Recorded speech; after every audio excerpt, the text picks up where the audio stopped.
Hello FPL managers, welcome back to the channel. We're heading into Game Week 20 just after the Boxing Day and it is still chaos all over. I am recording this early morning after the Brighton game and we still have the United game coming up for Game Week 19. The website crashed yesterday and I couldn't register my transfer of Odegaard for a -4. So it was just a free transfer used on Davies from Spurs who had to be rotated on the day I brought him in. It was guaranteed bad luck trying to bang me up in every way. I'll do the points review on Twitter, so make sure you give a follow there as well as do subscribe here to enjoy more and more fantasy content. Without further ado, let's discuss the team selection for Game Week 20. So with the two fixtures already cancelled and things trying to be as challenging as they can be, I've still managed to pull out a full 11. Bachmann will start in goal instead of Ramsdale and it looks kind of scary with Antonio back. He's not in the best of his forms but on his day he is ruthless. A weird fact with Bachmann is that he has never kept a clean sheet. The defense, as you can see, is with 4 at the back. For Trent, the Leicester game is an extremely juicy one. Leicester has the worst defense currently in the Premier League. Yesterday they conceded 6 goals against Man City. Cancelo continues his attacking form and registered an assist against Leicester too. The sloppy defense of Brentford is another one to capitalize upon. Ben Davies plays Southampton and I really hope he starts, otherwise it will be my free transfer wasted from Game Week 19. If he plays, there is a good chance of a 6-pointer as the Spurs are defensively pretty solid.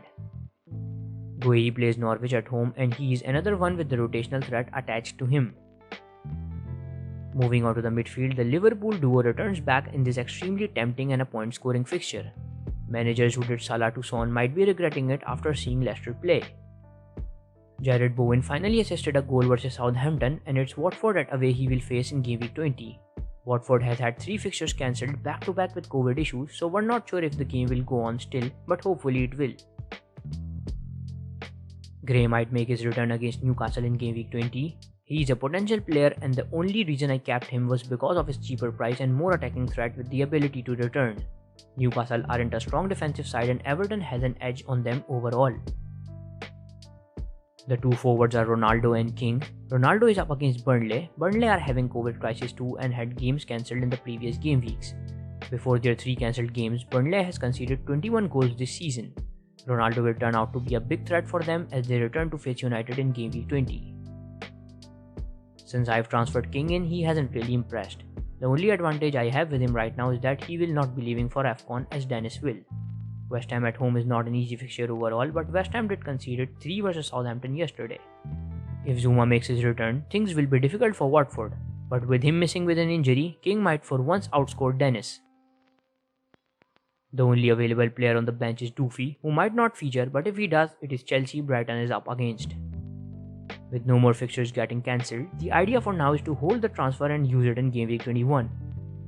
If any of the fixtures get cancelled, there will obviously be a change in transfer plan and I'll let you know on Twitter. As soon as I get the community option here, I'll start posting the final team on YouTube too. At last, the captaincy armband will be held by Mo Salah as he's a differential with people transferring him out in Game Week 19. Hopefully we can see him score a hat-trick and a green arrow with that. So this is it from my side. Please subscribe before you leave. Thank you for watching.